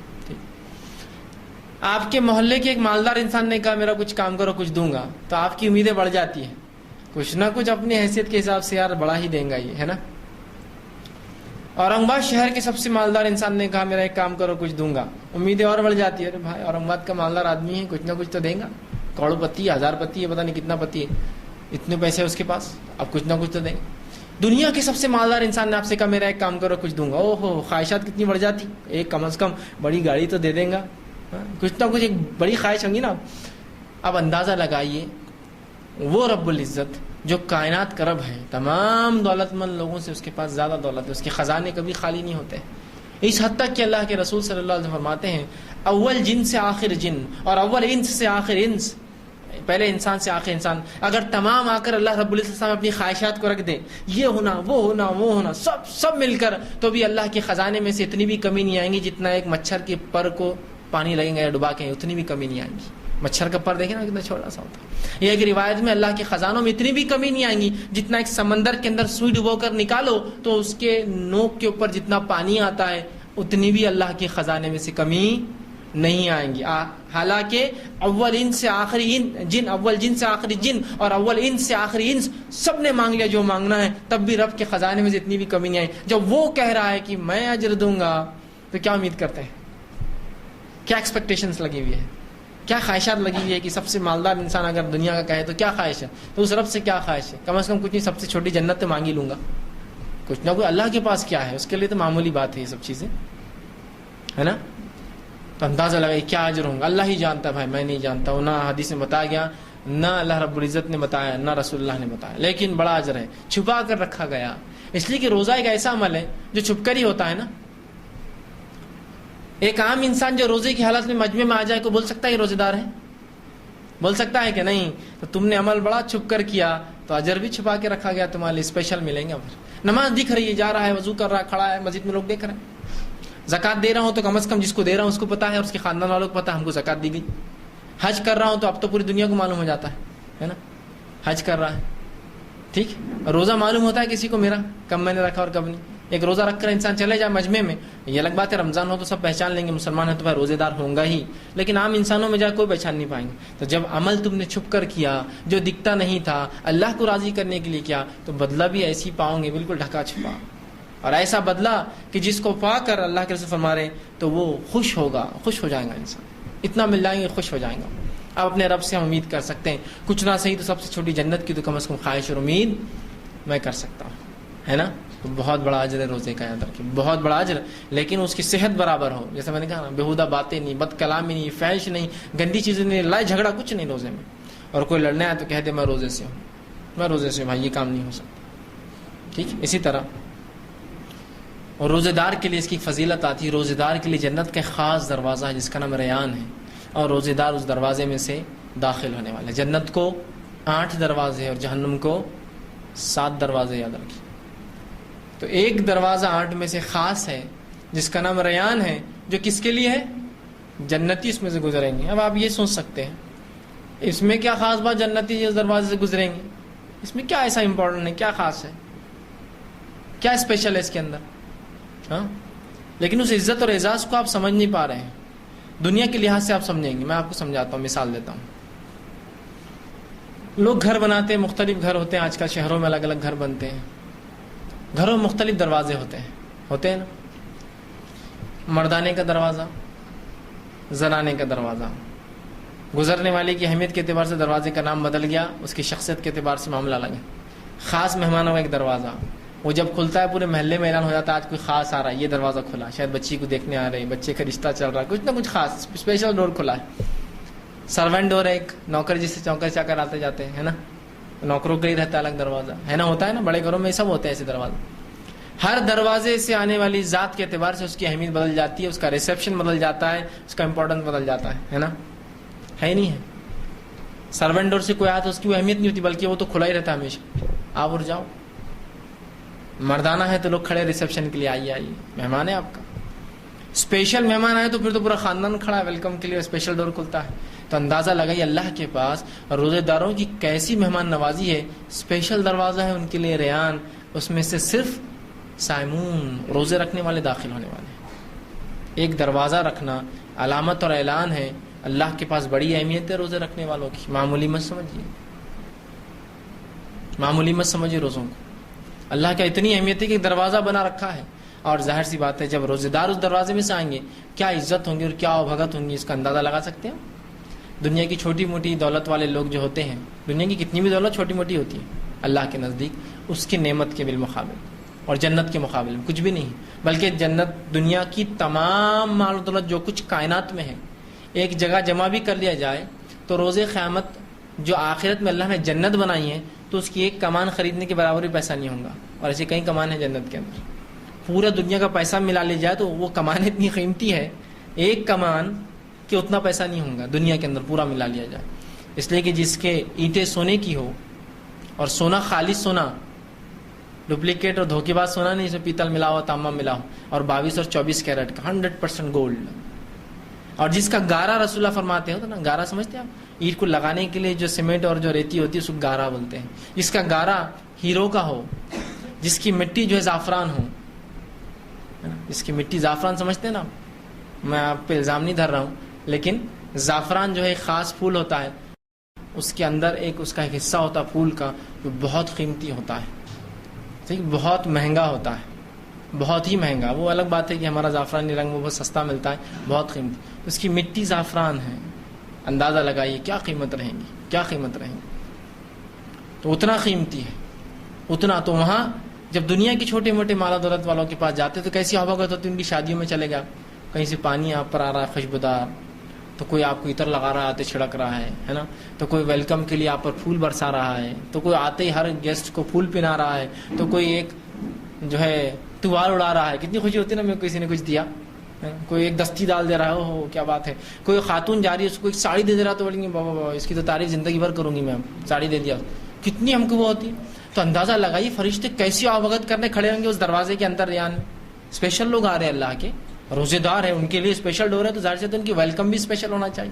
تو اندازہ لگائیے اللہ کے نزدیک اتنی اہمیت ہے روزے داروں کی کہ اللہ رب العزت نے اس کے رکھنے والوں کے لیے اسپیشل ڈور بنا دیا جنت. جاؤ اس میں سے تم ہی داخل ہوں گے, صرف روزے دار. جو چاہتا ہے تو اپنے روزے کو صحت کے ساتھ, اخلاص کے ساتھ, خشوع کے ساتھ, بنا کمزوری کے رکھے, انشاءاللہ اس دروازے سے گزریں گے. یہ اس کی فضیلت ہے روزے کی. رمضان کا مہینہ اللہ رب العزت ہر رات لوگوں کو جہنم سے آزاد کرتا ہے. مسلم کی روایت ہے کہ اللہ رب العزت ہر رات رمضان میں لوگوں کو جہنم سے آزاد کرتا ہے. آپ اس سے ایک بات سوچ سکتے ہیں, جہنم سے آزادی کیسا؟ جہنم میں گیا کون ابھی؟ اس کا مطلب یہ ہے کہ وہ لوگ جو جہنمی اعمال کرتے تھے, بہت برے لوگ تھے, اس مہینے اچھے اعمال کر کے اپنے رب کو راضی کر لیتے ہیں, اور راضی کر کے اپنے آپ کو جہنم سے بچا لیتے ہیں, اور ان کا رب معاف کر دیتا ہے. یہ معنی ہے اس کا. ہر رات, ہر رات مطلب یہ مہینہ مغفرت کا مہینہ ہے. اچھے اعمال کر کے جنت حاصل کر لو اپنے رب سے, یہ اعلان ہے اس میں. ہر رات اللہ جہنم کی آنکھ سے لوگوں کو رمضان کی نجات دیتا ہے. اسی طرح آپ صلی اللہ علیہ وسلم فرمایا, ہر افطار کے وقت بھی اللہ رب العزت لوگوں کو جہنم سے نجات اور آزادی دیتا ہے. یہ ابن ماجہ کی روایت. ہر افطار کے وقت, ہر روز. اس کا کیا معنی ہے؟ اس کا معنی ہے کہ جو آدمی روزہ رکھتا ہے خشوع اور خضوع کے ساتھ, اللہ اس سے راضی ہو جاتا ہے اور افطار کے وقت اس کو آزادی دے دیتا ہے. جس کو جہنم اس کی تقدیر میں لکھ دی تھی, اس کو آزادی دے دیتا ہے, اس کو مغفرت کر دیتا ہے, اپنے رحم و کرم سے اس کو معاف کر دیتا ہے. مطلب وہ آدمی ایسے اچھے اعمال کر لیتا ہے کہ اپنے رب کو منا لیتا ہے, اور روزہ ختم ہونے سے پہلے اپنی مغفرت پا لیتا ہے. یہ معنی ہے اس کا. اسی طرح روزہ رکھنے والا شہداء اور صالحین میں روز قیامت ہوں گا. اس کا شمار دیکھیں کن لوگوں میں ہوں گا. نبی اکرم صلی اللہ علیہ وسلم کے پاس ابن حبان کی روایت ہے, ایک شخص آیا اور کہ اللہ کے رسول, اگر میں گواہی دوں کہ اللہ کے سوا کوئی معبود برحق نہیں, اور نماز قائم کروں اور روزہ رکھوں, تو میرا حساب کن لوگوں کے ساتھ ہوگا؟ اس نے سوال کیا. اگر میں یہ 3 کام کروں, فرائض جو ہے, باقی فرائض جو ہے زکوٰۃ اور وہ تو ظاہر سی بات ہے, لیکن یہ 3 تو توحید, نماز, ظاہر سی بات ہے, اور روزہ سب کو رکھنا ہے, بالکل عام. تو کہا اگر یہ تینوں کروں تو میرا حساب کن کے ساتھ ہوگا؟ تو کہا اگر تو یہ تینوں کام کر لے کہ توحید پر قائم رہے, نماز قائم کرتا رہے, روزہ رکھتا رہے, تو تیرا حساب روز قیامت شہداء اور صالحین کے ساتھ ہوگا. کس کے ساتھ ہوگا؟ شہداء اور صالحین. شہید کا بہت بڑا مرتبہ ہوتا ہے, یاد رکھیے, بہت بڑا. اس کا اتنا بڑا مرتبہ ہے کہ اس کی خون کے قطرے زمین پر گرنے سے پہلے, جس سے اس کو موت آتی ہے, اس کی مغفرت ہو جاتی ہے. اور اتنا بڑا درجہ ہے کہ جو لوگ شہید ہوتے ہیں, اللہ ان کی روحوں کو قبض کرنے لگاتا ہے اور سبز رنگ کے پرندوں میں ڈال دیتا ہے, ہرے کلر کی پرندوں میں ڈال دیتا ہے. اور یہ پرندوں کو پھر حکم ہوتا ہے کہ جنت میں جہاں چاہو چگتے پھرو, اور وہ اڑتے رہتے ہیں جنت میں. ابھی سے پھر رہے ہیں جتنے لوگ شہید ہوئے, جب ہوں گا آخرت تب حساب الگ, ابھی گھوم رہے ہوں. جنت میں چھوڑ دیا جاتا ہے, وہ گھومتے اور چوگتے رہتے ہیں اللہ کے واسطے, اور ان کے گھونسلے اللہ کے عرش کے نیچے ہوتے ہیں, وہاں کر رکتے ہیں, پھر نکل کر جاتے ہیں جنت کے اندر. تو اتنا بڑا مرتبہ ہے. تو شہداء کے ساتھ ہے, صالحین کے ساتھ ہے. کون؟ جو روزے رکھتا ہے, نماز قائم کرتا ہے اور توحید پڑھتا. تو روزے کی بڑی اہمیت ہے, اس کو ہم رکھیں. اسی طرح رمضان کی ایک اہمیت اور فضیلت, بعد اس کے کہ اس کی ایک فضیلت روزہ ہے, دوسری فضیلت جو بڑی اہم ہے, اس کو رکھ کے بعد ختم کروں گا. اور بھی فضیلت ہے, اگلے اتوار ہم دیکھیں گے. وہ ہے کہ اللہ رب العزت نے اس مہینے کا انتخاب اپنی آخری کتاب کے نازل کرنے کے لیے کیا ہے نا. یہ فضیلت ہوئی نہیں ہوئی؟ کتنی اہم بات ہے کہ اللہ رب العزت نے جو کلام اپنے اتارے ہیں, اپنا آخری کلام اس مہینے میں اتارا. بلکہ ایک روایت کے مطابق ہر کلام اللہ کا جو کتاب اتری اسی مہینے میں اتری, اسی مہینے میں اتری.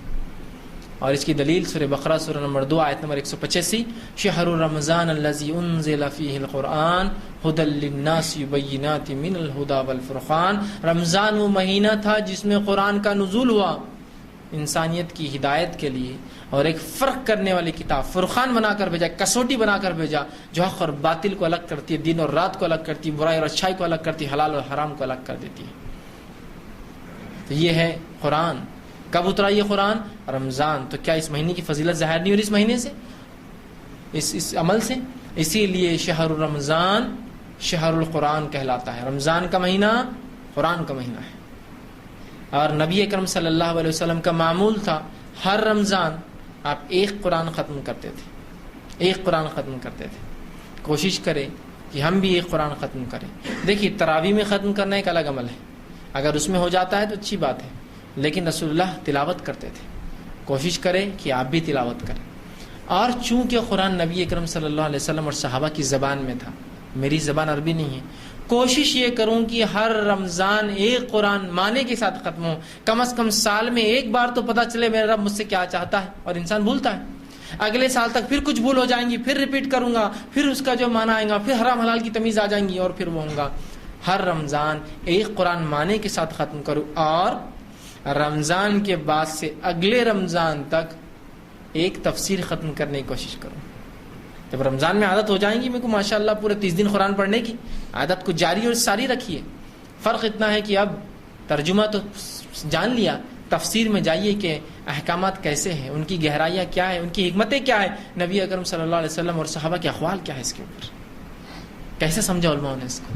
تفسیر پڑھیے. ایسا معمول بن جائے تو ایک کایا پلٹ جائیں گے. یاد رکھیں مسلمان کہ قرآن کو پڑھ رہے ہیں رمضان معنی سے، ایک بار کم از کم ریپیٹ ہو رہا ہے، ہر سال ایک تفسیر ختم کر رہے ہیں. علم میں کیا اضافہ ہوگا، زبردست کتنا اضافہ ہوگا، اندازہ لگا سکتے ہیں نا آپ خود. ایک انسان ایک درس میں آ رہا ہے، اتوار دن آپ لوگ یہاں آتے ہیں، کچھ سیکھتے ہیں، تو آپ کو لگتا ہے کتنی اچھی اور نئی باتیں ملی. تو اللہ کی کتاب میں کتنی باتیں اور اس کی تفسیر میں کیسی کیسی باتیں لوگوں نے نکال کر رکھی ہے، اس کے خزانے قرآن کے نکال کے تفسیری شکل میں رکھے. پڑھیے اس کو تو ذہن بھی کھلتا ہے، علم میں اضافہ ہوتا ہے، عمل میں پختگی آتی ہے، مضبوط مومن بنتا ہے انسان، مضبوط مومن بنتا ہے. تو کوشش کرے کہ ایک قرآن ختم کروں اور پھر سال بھر اس پر ایک تفسیر پہ عمل کروں. اگلا سال پھر آؤں گا ایک ترجمہ ختم کروں، پھر اس کے بعد ایک نئی تفسیر اٹھاؤں گا اگلے سال. کوشش کیجیے عمل ایسا بنانے کی. جن لوگوں کو قرآن نہیں آتا کوئی بات نہیں، کوئی حرج نہیں، سیکھ لیجیے فوراً. یہ کیسی بدنصیبی ہوں گی ایک مومن کی کہ اپنے رب سے ملے گا روز قیامت اور اس نے کیا پیغام بھیجا تھا، پیغام اس نے کبھی پڑھا ہی نہ ہو. کتنی بری بات ہوگی، اندازہ لگائیے.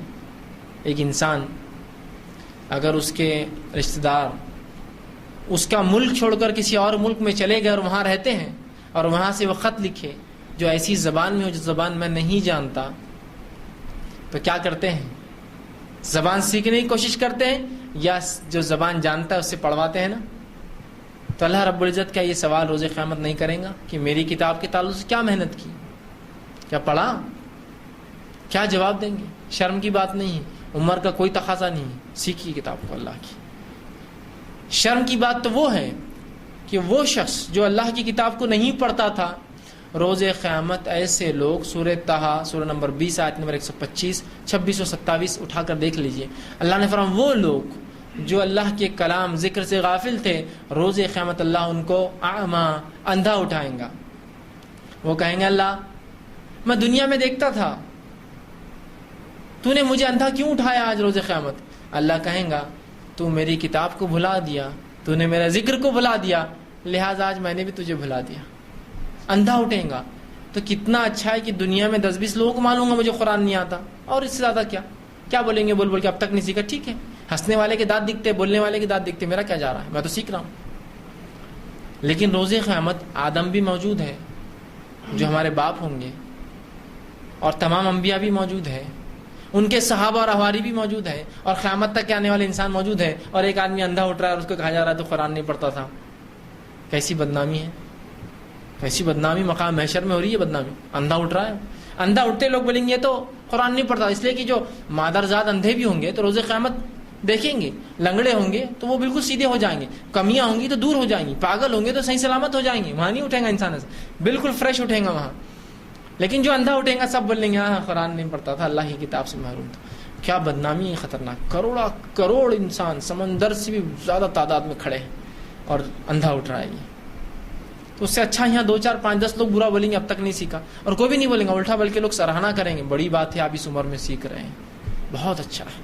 وہ جاہل اور بیوقوفی ہوں گے جو آپ پر ہنسے، اور ہنسنے والے تو ہنستے رہیں گے، آپ اپنا کام کرتے رہیں، ہے نا. ہاتھی جب چلتا ہے تو کتے بھونکتے ہی رہتے ہیں، ہاتھی کو پرواہ نہیں کرنا چاہیے، وہ اپنی چال چلتا رہے آگے. وہ بھونکتے رہیں گے اور خاموش بڑھیں گے، ان کو کیا فائدہ اس سے. ٹھیک ہے، تو اپنا کام کرتے رہیے. تو اللہ کی کتاب کی تلاوت معمول ہو، اور جب رمضان بھر اس کو پڑھوں تو غیر رمضان عادی ہو جاؤں گا نا. 1 مہینہ پڑھنے کے بعد تو کسی بھی برے سے برے انسان کو بری سے بری چیز چھوڑنا آسان ہے، اور اچھے سے اچھی چیزوں کا حاصل کرنا آسان ہے. مہینہ بھر اب معمول بناؤں کہ روز قرآن پڑھوں گا میں، روز سب سے پہلے اس کی تلاوت، تو باقی پورے کام دنیا کے. بہت سے لوگ صبح اٹھتے ہیں اخبارات ایسے سیریسنس اور ایسے فکر کے ساتھ اخبارات پڑھے جاتے ہیں کہ جیسا ان کے گھر کی خبریں تھی پوری اس کے اندر، یا انہی کے واقعات تھے پورے، کوئی ایسا ہوا ویسا ہوا، اور تبصرے بھی چل رہے ہیں، اور اخبار والے بھی کیسا گھماتے ہیں کئی بار، مطلب اس کی کوئی حد نہیں۔ ہندوستان بھر کے اندر ہزاروں لوگوں کو کتے کاٹتے ہوں گے روز، ہے نا؟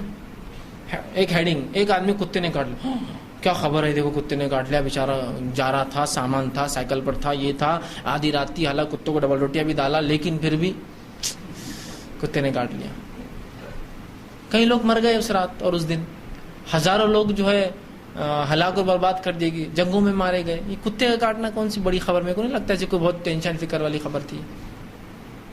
اس کے برعکس رب نے جو احکامات دیے کہ وہ لوگ جو فلاں فلاں عمل کریں گے جہنم میں جائیں گے، کبھی اسے فکر بھی، یار دیکھو ایسا کرنے والا جہنم میں جائیں گے، اپنے آپ کو میں دیکھ رہا ہوں اور پریشان ہوں، وہاں کچھ فکر نہیں، اچھا ہاں جہنم میں جائیں گے، ہاں دیکھو اپنے پڑوسی جھوٹ بولتے ہیں، اپنی نفس کو نہیں ڈالیں گے اس میں کبھی، وہ دیکھو ان کے لیے ہے یہ وعید، سناؤ ان کو جا کر کبھی، بھائی اپنی نفس کو ڈالو اس میں۔ سب سے پہلے قرآن کے خطاب میرے سے ہے، بعد میں تمام دنیا سے۔ میں پڑھ رہا ہوں نا تو خاری کے لیے خطاب ہے قرآن کا، دوسروں کے لیے نہیں ہے، وہ تو بعد میں دیکھیں گے، آپ سنائیں گے ان کو، میں ہوں اس کے اندر۔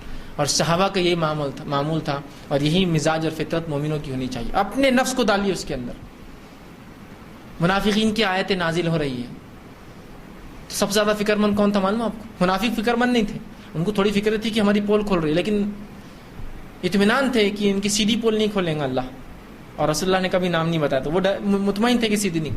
فکر مند تو صحابہ تھے، میں تو نہیں ہوں، میں تو نہیں ہوں، ایک دوسرے سے پوچھ رہے میں تو نہیں ہوں، ابوبکر صدیق پوچھ رہے میں تو نہیں ہوں، مجھے لگ رہا میں میرے پہ آیتیں آ رہی، اپنے نفس کو ڈالتے سب سے پہلے اسے، کہیں میرے کو تو نہیں خطاب ہو رہی جھوٹ بولنا، اور کہیں نماز چھوڑنے والا یہ میں تو نہیں ہوں، اور فلاں میں تو نہیں ہوں، اور اگر احکامات آ رہے ہیں کہ فلاں کرنے والوں کو جنت میں نہیں، میں اپنے اندر یہ صفت ڈالنے کی کوشش کروں، یہ نہیں کہ یہ تو میرے میں ہے، یہ تو میرے میں نہیں، میں کوشش کروں اس میں اضافہ کروں، اور کیسے میں جو ہے وہ چیز پالوں جو قرآن بیان کر رہا ہے۔ نفس کو ڈالیے اپنے، تو ایک عجیب انسان بنیں گے آپ، جو درد مند ہوں گے، فکر مند ہوں گے، خیر خواہ ہوں گے، سچ بولنے والے ہوں گے، سچی گواہی دینے والے ہوں گے، جھوٹ سے جو ہے کنارہ کش رہنے والے ہوں گے، برائی سے دور رہنے والے ہوں گے۔ تو قرآن کی تلاوت، رمضان کے مہینے کا انتخاب اگر اللہ نے کیا ہے تو آپ ضرور کریں۔ آپ چاہے تلاوت کی شکل میں ہو، آپ کچھ لوگ کہتے تلاوت مشکل جا رہی ہے تو کوشش کریں کہ رمضان میں شروع کریں، سال بھر پڑھتے رہیں، اور تراویح کی شکل میں بھی آپ تلاوت قرآن سن سکتے ہیں، یہ بھی ایک اچھا طریقہ ہے۔ لیکن مہربانی کر کے ان تراویح کی نمازوں کو ہمارا اور تمہارا، اپنا اور ان کا، وہ جماعت کا اور یہ جماعت کا، فلاں اور فلاں کا فرق کرنے والی چیز مت بنائیے۔ کتنا بھی بولے تو یہ عبادت نفل یا سنت ہے، فرض تو نہیں ہے نا، فرائض کی پابندی ہو رہی، معاملہ بس ٹھیک ہے، اچھا۔ اب وہ 20 رکعت پڑھتا ہے، 8 رکعت پڑھتا ہے، 28 رکعت پڑھتا ہے، رات بھر پڑھتا ہے، نہیں پڑھتا ہے، جان دیجیے نا، وہ ایشو اور وہ مسئلہ نہ ہو میرا آدمی اور تمہارا آدمی، اس کا آدمی اور اس کا آدمی، غلط اور صحیح، مومن اور غیر مومن، اپنا اور پرایا، جماعتی اور غیر جماعتی، نہیں ہونا چاہیے۔ فجر کے بارے میں اختلاف کرتا ہے کہ وہ 2 رکعت اور 1 رکعت میں، تو پھر تو ہماری لڑائی ہے اس سے۔ 4 بولتا ہے تو ہم تو اس کو جو ہے محلے سے نکال دیں گے، 2 بولتا ہے نا، کوئی مسئلہ نہیں، فرائض میں وہی ہے نا، رکعتیں، کوئی اس میں تعداد میں تبدیلی ہے کسی کے رکعتوں میں نہیں، بس ماشاءاللہ، پھر کیا کرنا ہے؟ اتنی خیر خواہی کی بات ہے بھائی، کہیں 20 پڑھتا ہے پڑھ، کہیں 8 پڑھتا ہے پڑھ، تو پڑھ بس جا کر جا، یہ ہونا چاہیے مادہ۔ وہ نہیں ہو کہ رمضان کا مہینہ آ گیا اور خاص مل گئی، کتنی کہاں جا رہے تم نماز کو، کتنی رکعت ہو رہی وہاں، اوف وہ جماعت میں تم، اب اعلان سب جگہ رہے، وہ تو نکل گیا اپنی اس سے، باہر ہو گیا اسلام سے۔ کیسا؟ 8 رکعت پڑھ رہا ہوں، کیا 8 رکعت پڑھنے سے آدمی اسلام سے باہر ہوتا؟ اس نے نماز تھوڑی چھوڑ دیا، اس نے انکار تھوڑی کیا نماز کا کہ میں فرائض ورائض کچھ نہیں، بس نماز کی کوئی ضرورت نہیں۔ ارے خالی ایک ایسی عبادت جو نفل یا سنت ہے، اس میں آپ جھگڑا کر رہے، اور اتنا بڑا فتنہ فساد کہ جو آپ سے رب کے بارے میں اختلاف کرتا ہے اس سے تو محبت کرتے ہیں آپ، کافر ہے، بازو پوجا کر رہا صبح اٹھ کے رمضان میں بھی، اس سے اور کیا چل رہا بھیا، آداب اچھے ہے کہ مزے میں، اور کیا چل رہا، کرو کرو اپنی پوجا کرو، دیکھ کر آپ دیکھ کر کھڑے رہے، اس سے اختلاف نہیں ہے۔ 8 پڑھنے والے سے بالکل، بیٹی دی ہوئی تو طلاق دے کے لانے کا اپنے کو، اس سے گھر اپنا الگ کر لینے کا، اس کی پڑوس میں رہنے سے نحوست آ رہی، اس سے تو سبحان اللہ، ایک مشرک سے محبت ہے۔ اور صرف ایک آدمی جو نوافل میں اختلاف کر رہا ہے، فرائض میں بھی نہیں، کوئی بھوری اور شیعہ کے ساتھ 3 نمازیں بھی نہیں بول رہا ہو، 5 پوری ہے اس کے پاس، رکعتیں اتنی صرف، تو بس الگ۔ تو مہربانی کر کے اس کو فرق کرنے والی چیز مت بنائیے۔ میں تو یہ سوچوں گا کہ میرا بھائی پڑھ رہا ہے نماز پڑھتا رہے، بھائی کہیں بھی جا کے پڑھ تو لگا رہے، دین سے لگا رہیں گا تو کچھ تو بھی کریں گا، اور اگر حق ہے میرے پاس تو میں امید کرتا ہوں کہ لوگ حق کی طرف آئیں گے ہی۔ آپ کو لگتا ہے وہ حق سے ہٹ بھی گیا، تو اگر حق ہے آپ کے پاس اور وہ دین سے لگا رہیں گا تو کبھی نہ کبھی حق پر ضرور آ جائیں گے۔ تو اس کو اللہ کے لیے مہربانی کر کے اختلاف کا موضوع مت بنائیے، جھگڑے کا موضوع مت بنائیے۔ ہوتا ہے رمضان شروع ہوتے لوگ آ جاتے ہیں 8 رکعت 20 رکعت، اتنا بڑا مسئلہ ایسا لگتا ہے کہ 30 روزے یا 40 روزے کا مسئلہ ہے، کیا کرنا ہوتا، روزے کتنے ہیں، اتنا بڑا مسئلہ رہتا ہو۔ بھائی وہ 8 رکعتیں کا 20 رکعتیں، وہ 20 پڑھیں گے تو اپن تو ان کو چھوڑیں گے نہیں، وہ 8 پڑھیں گے تو اپن تو ان کو دھوکے نکال دیں گے، وہ ایسا نہیں ہوگا یہ مسجد میں، اتنے مسائل کہ ایسا اختلاف مشرک میں بھی نہیں ہوگا۔ مثال کے طور پر 2 لوگ لڑ رہے ہیں 8 اور 20 پر، ایک آدمی وہاں کی وہیں خبر پہ سجدہ کر رہا، چلتا کرو کوئی بات نہیں، ان کا اپنا عمل ہے، ہاں چل تیری میری کیا چل رہی تھی 20 اور 8 کی، ارے وہ شرک کر رہا ہے اس کو پہلے پکڑتے ہیں، کیا کر رہا تو آ کر یہاں، اس لیے کہ شیطان ایسے ہی کرتا ہے، انسان کا ایسا وہ کرتا ہے۔ اور عموماً 8 اور 20 کے مسائل کرنے والے وہ لوگ ہوتے ہیں جو رمضان کے نمازی ہوتے ہیں۔ اب میرے کو عادت ہے روز کھینچنے کی، لوگوں کو ہوٹل پہ بیٹھے ہیں، نکڑوں پہ بیٹھے ہیں، اور کیا کرنا ہے، تیرے گھر میں کیا چلا، اس کے اب رمضان کہتا ہے تھوڑا تقوی اختیار کر لے، ٹی وی بھی بند ہے، تو اب ڈراموں کا بھی نہیں پتہ چل رہا، پکچروں کو بھی نہیں پتہ چل رہا، تھیٹر بھی نہیں جا رہے، اب کیا باتیں ہو، تو اب دینی باتیں شروع کر کے لوگوں کو کھینچو، دینی مسائل کیا چل رہے، رات بھر بحث، ہاں 20 پڑھتے 8 پڑھتے، چلو نکالو، اور بولنے والے کو علم نہ سننے والوں کو علم، لیکن اپنے طرف سے برابر، ہاں اتنی ہوتی تو تم اتنی پڑھنا چاہیے تمہارا، ارے بھائی علم نہیں ہے تو منہ بند رکھی، شریعہ کا مان خاموشی اختیار کر لیجیے اور چھوڑ دیجیے، کیوں خواہ جن لوگوں کو علم ہے وہ اس کو طے کر لیں گے، خواہ بحث سے جھگڑا چل رہا، یا پھر کچھ بھی بحث ہے، روزے کی حالت میں فلاں درست ہے کیا، اور کچھ بھی ایسی باتیں جس کا کوئی لینا دینا سوائے اس کے کہ آپ ٹائم پاس کرتے ہیں۔ اللہ کے لیے رمضان کے مہینے کو ٹائم پاس مہینہ مت بنائیے، سنجیدگی کے ساتھ عبادتیں کیجیے، ذکر و اذکار کیجیے، تلاوت قرآن کیجیے، اور جو کچھ بھی جو انسان عبادت کر رہا سراہیے اس کو، بہت اچھا کرتے رہے، اگر لگتا ہے وہ غلط ہے لیکن کرتا رہیں گا تو ضرور ایک دن جو ہے وہ حق کی طرف آئے گا، یہ سوچ کے چھوڑ دیجیے۔ لڑائی کا موضوع مت بنائیے، جھگڑے کا موضوع بنائیے، اختلاف کی وجوہات مت بنیے، کم از کم ان باتوں پر جو فرائض میں اختلاف نہیں ہے، جن کا سنت اور غیر سنت تو نہیں بول رہے نا کوئی، ٹھیک ہے چلنے دیجیے اس معاملے کو۔ بہرحال یہ چند فضائل تھے، اگلے میں جو ہے درس میں رمضان کے فضائل میں بالخصوص شب قدر لیلۃ القدر کے تعلق سے بات رکھوں گا۔ آخر میں اللہ رب العزت سے دعا ہے کہ اللہ سبحانہ تعالیٰ کہنے سننے زیادہ عمل کی توفیق عطا فرمائے، ہم تمام کو آنے والے رمضان کو صحیح طریقے سے منانے کی توفیق دے، اس رمضان کو ہماری زندگی تبدیل کرنے والا مہینہ بنا دے، اس رمضان کا صحیح فائدہ اور تقوی اختیار کرنے کا ہمیں جو اللہ رب العزت توفیق دے، اس مہینے سے جب تک زندہ رکھے اسلام اور ایمان پر زندہ رکھے، خاتمہ ایمان پر ہو، آخر دعوانا ان الحمدللہ رب العالمین، سبحان ربک رب العزت عما یصفون، وسلام علی المرسلین والحمد للہ رب العالمین۔